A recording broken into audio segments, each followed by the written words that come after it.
estamos aquí con la presencia del economista Ricardo López Murphy para analizar las principales noticias económicas de estos últimos días. ¿Qué tal, Ricardo? ¿Cómo andás? Muy bien, un gusto estar con usted. Gracias por estar una vez más aquí. Un gusto. Y como hablábamos en el primer bloque, hoy el dólar alcanzó un nuevo récord histórico, cerrando en 20 pesos con 70.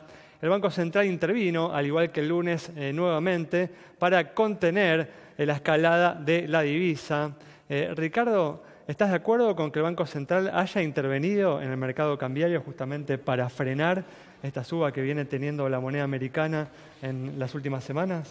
Sí, hasta donde yo sé, en los últimos 3 minutos puso alguna orden de pantalla, pero creo que no actuó. O sea, creo que no alcanzó a incidir en el mercado. Me parece que lo que hay es una corrección natural que está debida a dos razones, me parece a mí. Una, la suba en las tasas internacionales de interés, que implica más costo para nosotros. Y en segundo lugar, la pérdida de una parte de la cosecha, que también implica menos divisa. Entonces, a todo lo demás constante, hay menos oferta de dólares por estas dos razones, debería haber un precio mayor. Y eso creo que esa corrección está ocurriendo. Me parece que el gobierno tiene frente a sí 3 cosas que no puede evitar hacer.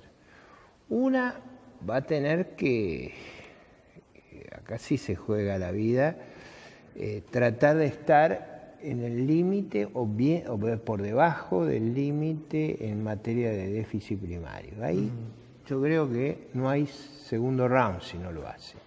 Tiene que cumplir con este objetivo que se ha planteado, Eso, ¿no?, para este es lo 2018. único que ha quedado de todo el andamiaje que había, porque lo otro ha sido toquetear. En segundo lugar, me parece que tiene que dejar que tipo de cambio haga sus correcciones naturales, o sea, no tratar de ir contra tendencias fundamentales, porque me parece a mí que el contexto externo se ha deteriorado un poco. Entonces esa corrección es imprescindible.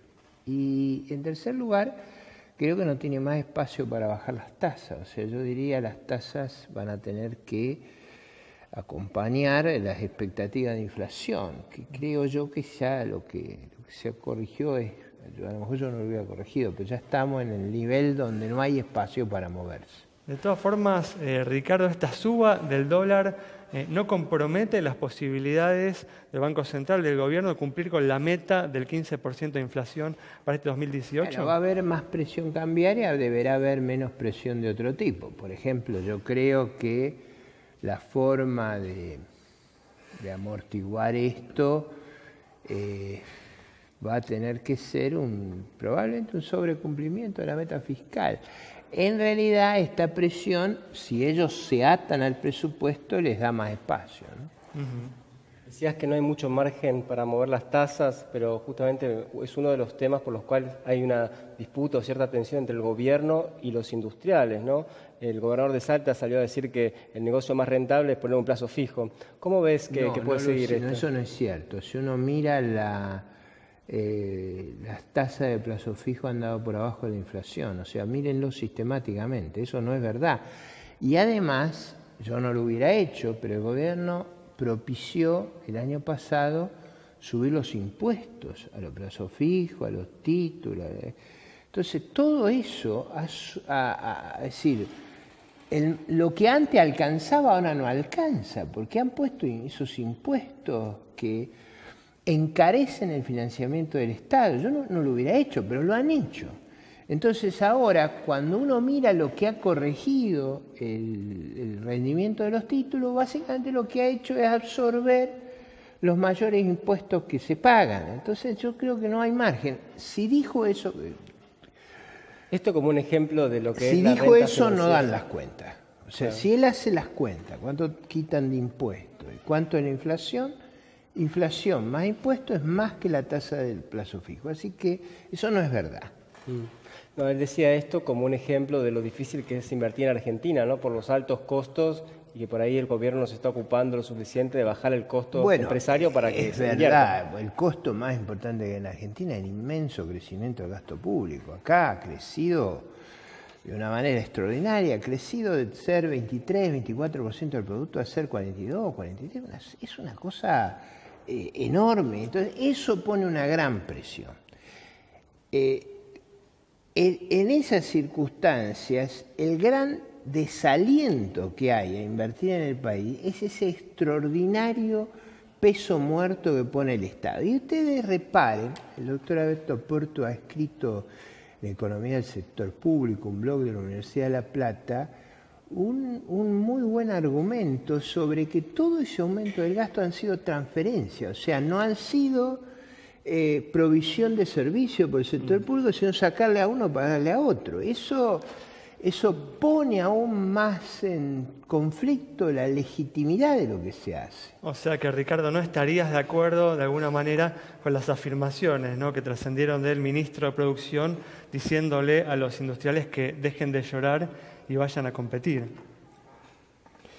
A mí me parece que los funcionarios no tienen que usar ese lenguaje, ni ser agresivos. Tienen que ser servidores públicos. ¿Esto qué quiere decir? Su lenguaje tiene que ser explicar, ser didácticos. La política es un acto pedagógico, es un acto de docencia.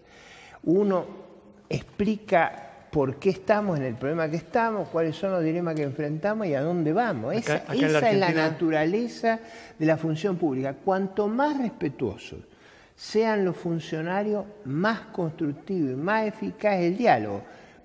Por ejemplo, yo tampoco comparto cuando las críticas que se hacen van cargadas de, digamos, de groserías o de descalificaciones. A mí me parece que sostener un debate correcto, cordial, digamos, amable, ayuda a esclarecer las cuestiones, porque en última instancia a todos nos sirve si nos esclarecemos y creamos un ambiente de concordia. Yo creo que esa cosa tribunera de descargarse y enojarse y descalificarse uno a otro no nos ayuda.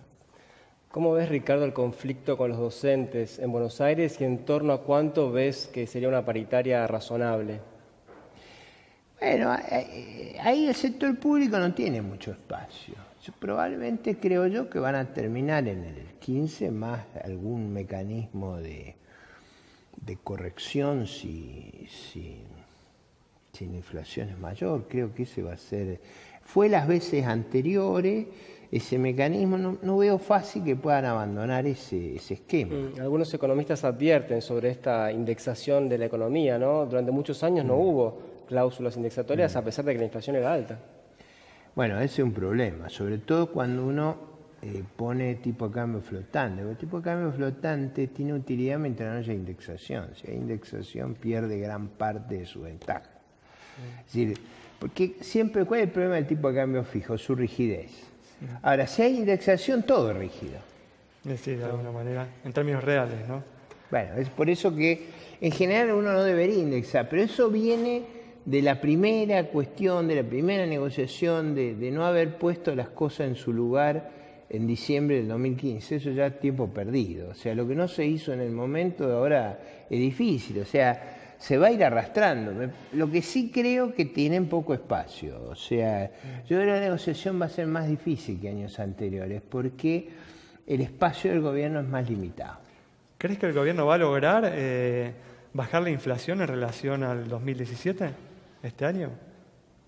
Bueno, yo sigo el análisis que hay. El elemento de expectativas del mercado. Exactamente. Que me parece un buen instrumento. Ahí hay una baja por el promedio de los economistas de 24 y algo a 20, 19, 9. A mí me parece que eso es un número razonable si las paritarias terminan donde están y si el gobierno sigue una política, como no tiene más remedio, creo yo, restrictiva, no tiene más remedio por los cambios internacionales. Yo creo que son muy desgraciados los cambios que está haciendo Trump. O sea, acaba de renunciar su principal asesor económico. El argumento es que es un paso muy negativo esto de subir, iniciar una guerra arancelaria, comercial, muy negativo. Pero bueno, esos son los datos. Uno no elige el lugar donde va a vivir, el tiempo que va a vivir, la vida lo trae. Muchas gracias, No, Ricardo. gracias. Nos quedamos sin tiempo para desarrollar este último tema también muy importante y el que mencionamos en el bloque anterior. Nos vamos con este extenso análisis de Ricardo López Murphy sobre la actualidad de la economía argentina y las dificultades que estamos afrontando. Nos encontramos el próximo viernes a las 20 horas aquí en Metro.